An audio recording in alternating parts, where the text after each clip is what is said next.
Alright.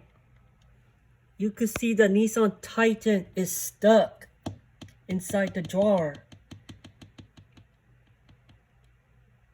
Okay. And then here's the 2008 F-350 that is stuck. You could see the wheels. I glued the wheels on the bottom.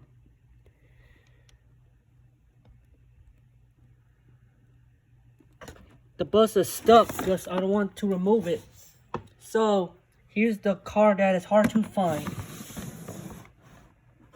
You gotta be careful. This one is a 1957 Ford Custom 500. This is the hardest one to find. You know why? Because it has chrome base. Lots of chrome on the bottom.